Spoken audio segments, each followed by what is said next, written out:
프랑스에서 외교 권력을 논할 때 한국은 한 번도 언급된 적이 없었습니다. 왜냐고요? 기준에 못 미쳤으니까요. 우리가 정한 외교의 룰, 문화의 룰, 문명의 룰. 그 안에서 한국은 늘 늦었고 늘 미숙했죠. 그런데 요즘 전혀 납득되지 않는 말들이 들려오기 시작했습니다. 그리고 그 질서가 부서진 순간이 있었습니다. 모든 게 그날부터 달라졌습니다.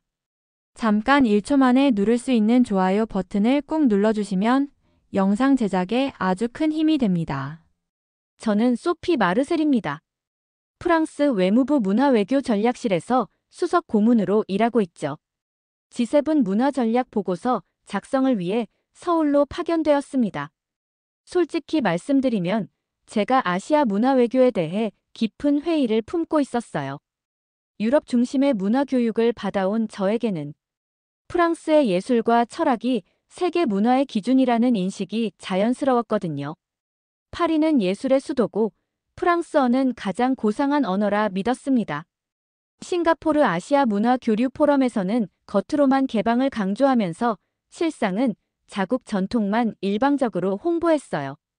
일본 지방축제에서는 외국인 참가자들과 눈도 마주치지 않는 진행자들을 보며 아시아 특유의 겉과 속 괴리를 느꼈습니다. 예의는 철저했지만 외국인은 어디까지나 배척하는 분위기였죠. 언론이나 예술 분야의 자기 검열적 문화도 충격이었어요.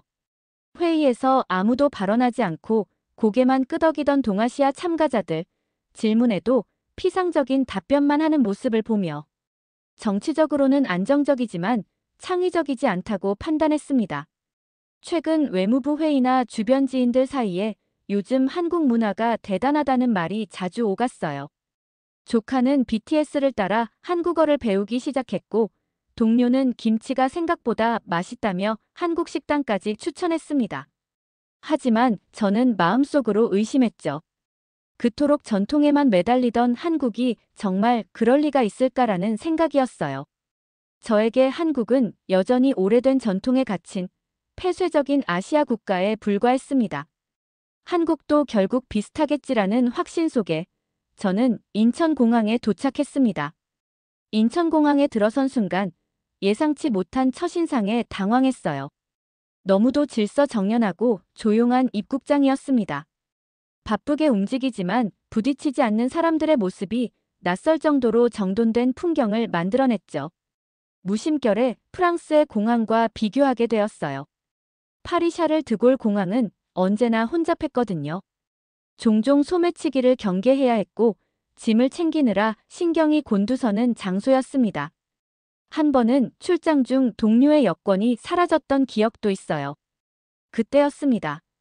수화물 컨베이어 벨트 근처에서 한 승객이 여권을 바닥에 떨어뜨리는 장면을 목격했죠. 곧바로 옆에 있던 젊은 남성이 그 여권을 재빨리 주워 건넸어요. 특별한 표정도 없이 그냥 일상처럼요. 저는 그 짧은 장면에서 의외의 충격을 받았습니다. 프랑스였다면 눈치 못 챘을 수도 있고 누군가는 슬쩍 했을지도 모르잖아요. 그런데 여기서는 너무나 자연스럽게 타인의 것을 챙겨주는 거예요. 공항 버스를 타고 서울 시내로 향하면서 조용히 생각에 잠겼습니다. 자꾸만 아까 그 장면이 생각났어요. 아무도 보지 않았지만 누군가의 것을 조용히 챙겨주는 그 모습이 이상하리만큼 선명하게 남아있었습니다. 버스 안에서도 마찬가지였어요. 노인분이 타시자 젊은 사람이 당연스럽게 자리를 양보했습니다. 마치 숨 쉬는 것처럼 일상 같았어요. 프랑스에서도 물론 양보하는 사람들이 있지만 느낌이 사뭇 달랐어요. 창밖으로 스쳐 지나가는 서울의 풍경을 보면서도 그 모습이 이상하게 계속 떠올랐습니다. 호텔 체크인을 마친 저는 노트북을 열고 출장 전에 준비해온 보고서 초안을 다시 훑어봤어요. 제목은 한국 문화외교 전략의 상징성과 한계였습니다. 겉으로는 개방적이지만 실제로는 배타적이라는 문장을 보고 잠시 손을 멈췄어요. 공항에서의 작은 장면 때문이죠. 과연 배타적이라고 할 수 있을까 하는 의문이 들기 시작했습니다. 다음 날 호텔 조식당에서 식사를 하던 중 옆 테이블에서 혼자 온 외국인 노인이 서툰 손짓으로 직원에게 질문하려다 포기하는 모습을 봤어요. 언어가 통하지 않으니 답답해 하시는 게 보였죠. 그때 옆자리에 한국인 중년 여성이 먼저 다가가 천천히 설명해주고 메뉴까지 골라주는 모습을 목격했습니다. 이거 맛있어요라며 직접 추천까지 해주시더라고요. 그 노인분의 표정이 환해지는 것을 봤습니다. 별것 아닐 수도 있는 순간이었지만 2번 연속 목격한 이런 장면은 제 머릿속에 묘하게 남았어요. 저녁에 보고서를 다시 펼쳤을 때 제가 써놓은 몇 문장이 어색하게 느껴졌습니다. 일부 아시아 국가와는 달리 한국 사회의 친절은 일회성이 아닌 일상처럼 보인다고 다시 써봤어요. 그러고 나서도 뭔가 부족한 느낌이었죠. 제가 경험한 프랑스나 다른 유럽 국가들에서는 친절이 있어도 조금 더 거리감이 있었거든요. 정중하지만 선을 긋는 느낌이랄까요. 그런데 여기서는 그런 경계가 희미했습니다. 마치 가족을 대하듯 도움을 주는 모습이었어요. 컨시어지에게 길을 물었을 때도 마찬가지였습니다. 단순히 방향만 알려주는 게 아니라 어디서 내려야 하는지, 몇 번 출구로 나가야 하는지까지 자세히 설명해줬어요. 심지어 지도까지 그려주면서 말이죠. 이런 세심함이 업무 매뉴얼에서 나온 건지 아니면 개인의 성향인지 궁금해졌습니다. 호텔에서 외교부로 향하는 날, 서울의 질서정연한 거리 풍경이 보기 좋았어요. 교통체계, 신호준수, 거리 청결 등이 모두 예상 외였습니다. 프랑스식 혼잡과 예술적 자유와는 다른 규칙 속에서도 살아있는 듯한 역동적인 분위기였죠. 지하철을 타고 가면서도 신기했어요. 러시아워임에도 불구하고 사람들이 질서정연하게 줄을 서서 기다렸습니다. 전동차가 도착하면 내리는 사람을 먼저 기다렸다가 탑승하더라고요. 파리 지하철과는 완전히 다른 풍경이었어요. 외교부 회의에 참석했을 때는 더 큰 충격을 받았습니다. 형식적일 줄 알았던 회의는 예상과 달리 자유로운 토론과 실무자들의 직설적인 발언이 오가는 현장이었어요.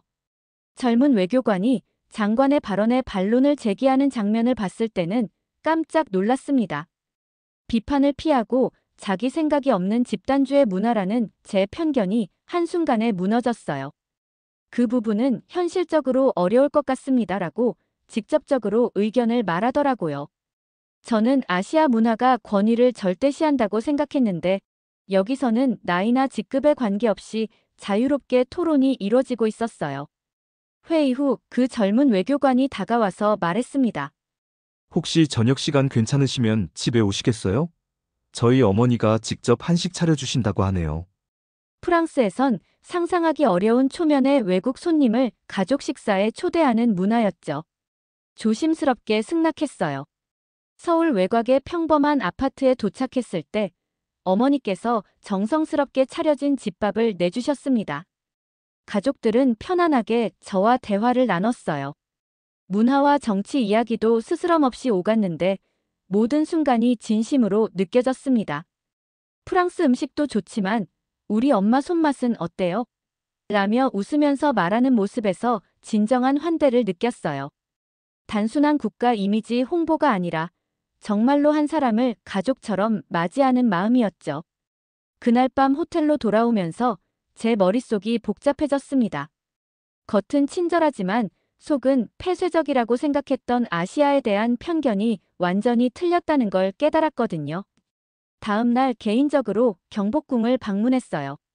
휴일을 맞아 전통 한복을 입은 젊은이들로 가득 찬 궁궐 내부가 놀라웠습니다. 단순한 관광 체험이 아니라 자연스럽게 한복을 입고 다니는 모습이었어요. 사진을 찍고 있던 저에게 한 대학생 그룹이 다가왔습니다. 사진 찍어드릴까요? 라고 영어로 말하더라고요.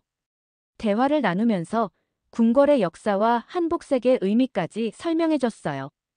이 색깔은 왕실을 상징하는 거예요. 저희 할머니가 알려주셨는데 예전에는 신분에 따라 입을 수 있는 색이 정해져 있었대요라고. 자세히 설명해주는 학생의 모습이 인상적이었습니다. 프랑스에서는 전통 복장이 축제 외에는 사라진 지 오래거든요. 이들은 단순히 관광을 위한 체험이 아니라 자신들의 정체성을 자발적으로 표현하고 있었어요. 한 여학생의 말이 제 가슴에 남았습니다. 한복을 입으면 제가 어디서 왔는지 더 잘 느껴져요. 그 말을 듣는 순간 프랑스 젊은이들을 생각했어요. 저희는 전통을 역사책 속 유물로만 여기는 경우가 많은데 여기서는 살아있는 문화로 받아들이고 있었습니다. 박물관에서나 볼 수 있는 것이 아니라 일상 속에서 자연스럽게 표현되는 자부심이었죠. 외국에서 오셨어요? 한국 어때요? 라고 물어보는 학생들의 눈빛에서 진정한 호기심을 봤어요. 자국 문화를 자랑하려는 게 아니라 정말로 궁금해하는 마음이었습니다. 저는 솔직하게 대답했어요.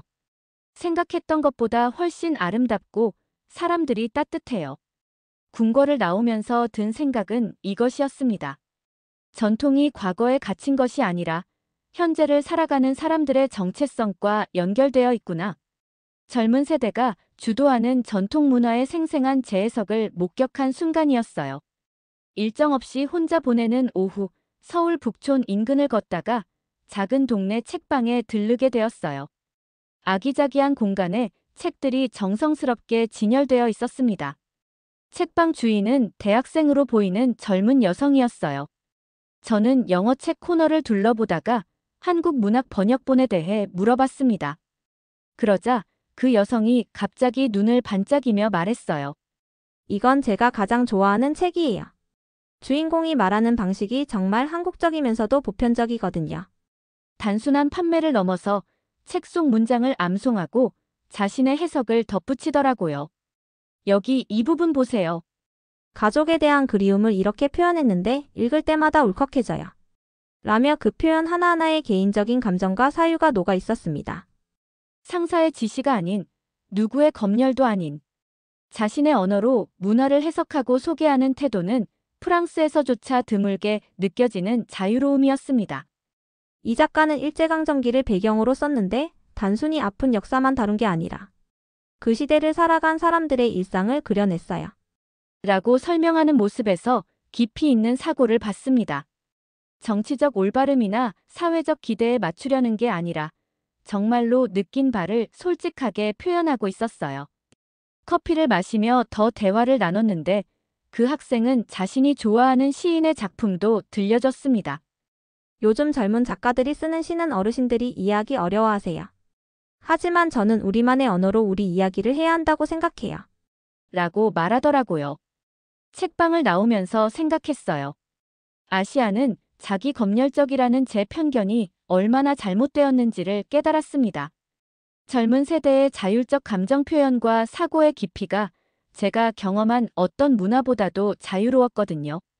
외교부 문화 행사에 참석했을 때 행사 말미에 어느 일본 기자가 발언했습니다. 한국 문화는 화려한 포장과 볼거리에만 치중하고 있습니다. 진짜 문화적 깊이나 의미는 없고 단순히 시각적 임팩트로만 어필하는 것 아닌가요?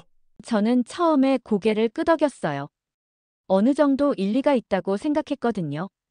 그런데 발표를 마친 한국의 젊은 기획자가 기자에게 차분히 반박했습니다. 문화가 사람에게 닿기 위해서는 표현 방식이 다양해져야 합니다. 저희는 그것이 왜 중요한지 현장에서 몸으로 느끼며 일하고 있어요. 그 말 속에서 저는 제가 간과했던 문화의 확장성을 떠올렸어요. 프랑스는 과거를 지키려 하지만 한국은 미래를 발명하고 있다는 생각이 들었습니다. 전통도 중요하지만 그것을 어떻게 현재와 연결하느냐가 더 중요하다고 봅니다. 우리 조상들도 당시에는 새로운 것을 시도했을 거예요 라고 덧붙이는 기획자의 말에서 성숙한 문화의식을 느꼈어요. 질의응답 시간에 한 관객이 물었습니다. 그럼 전통은 버려도 되는 건가요? 그때 기획자의 대답이 인상적이었어요. 전통을 버리는 게 아니라 전통이 살아 숨 쉴 수 있는 방법을 찾는 거죠. 박물관에 갇혀 있으면 진짜 죽은 거예요. 행사가 끝난 후 그 기획자와 잠깐 대화를 나눴는데 놀라웠어요. 솔직히 해외에서 오는 비판들이 때로는 아프기도 해요. 하지만 그런 목소리들도 필요하다고 생각해요. 저희가 놓치는 부분들을 알려주니까요. 라고 말하더라고요. 비판에 대한 이런 성숙한 대응에서 한국 문화계의 자신감을 받습니다. 방어적이거나 감정적이지 않으면서도 자신들이 하는 일에 대한 확신이 있었어요. 기존의 문화 기준을 흔드는 신흥 세대의 관점이 무척 인상 깊었습니다. 서울에서의 마지막 날, 호텔방 창가에 앉아 도시의 저녁 불빛을 바라봤어요. 한강을 따라 반짝이는 네온 사인들과 아파트.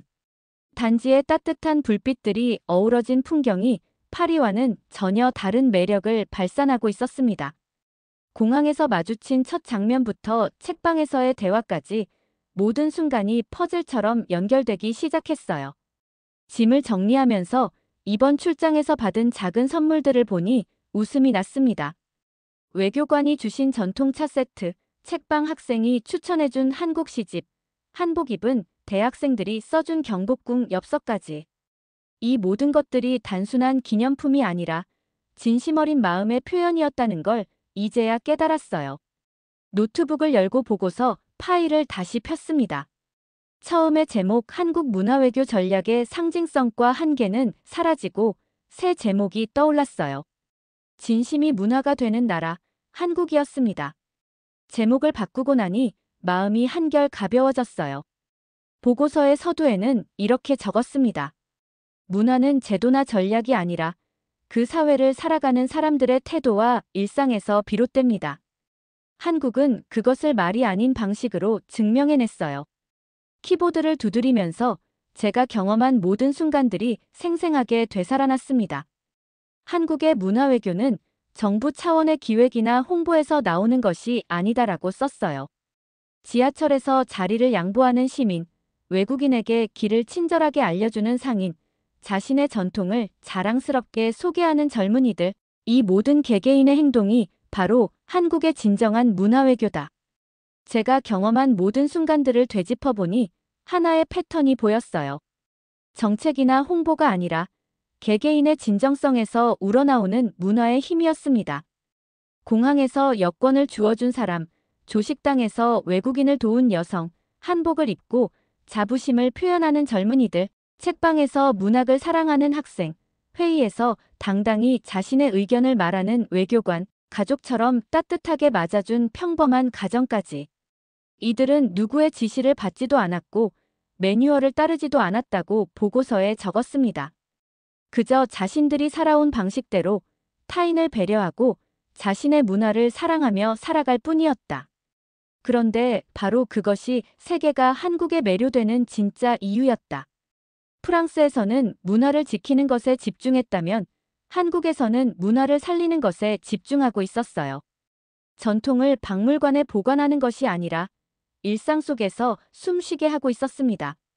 젊은 세대가 한복을 입고 궁궐을 거니는 모습, 현대적 감각으로 재해석한 한국 음식, 전통과 현대가 어우러진 건축물들까지. 한국은 문화를 수출품으로 만든 것이 아니라 삶의 방식으로 만들었다고 결론지었어요. 그래서 그들의 문화는 강요하지 않아도 자연스럽게 전해지고 홍보하지 않아도 스스로 퍼져나간다. 파리에 돌아온 후 며칠간은 이상한 기분이었어요. 샤를 드골 공항의 혼잡함, 지하철에서의 무관심, 카페에서의 차가운 서비스까지. 모든 것이 예전과 같았지만 제 눈에는 달라 보였습니다. 한국에서의 경험이 저에게 새로운 기준을 만들어준 것 같았어요. 동료들이 한국 출장이 어땠냐고 물어볼 때마다 저는 잠시 말을 멈췄습니다. 어떻게 설명해야 할지 모르겠더라고요. 생각했던 것과 완전히 달랐다고 말하면 뭐가 달랐는데? 라고 물어봤어요. 그럼 저는 공항에서의 작은 친절부터 시작해서 하나씩 이야기했습니다. G7 문화외교 전략회의 당일, 저는 평소보다 일찍 도착해서 발표 자료를 점검했어요. 회의실에 들어선 각국 대표들의 얼굴을 보니 긴장이 되었습니다. 프랑스, 독일, 이탈리아, 영국, 미국, 일본, 캐나다의 문화외교 전문가들이 모두 제 발표를 기다리고 있었거든요. 회의실 앞 단상에서 저는 말했습니다. 한국은 우리가 상상하던 아시아의 다른 이름이 아닙니다. 그들은 조용하지만 놀랍도록 강한 방식으로 세상과 연결되어 있어요. 제 목소리에 확신이 담겨 있었습니다. 발표 중에 제가 가장 강조한 것은 한국 문화의 진정성이었어요.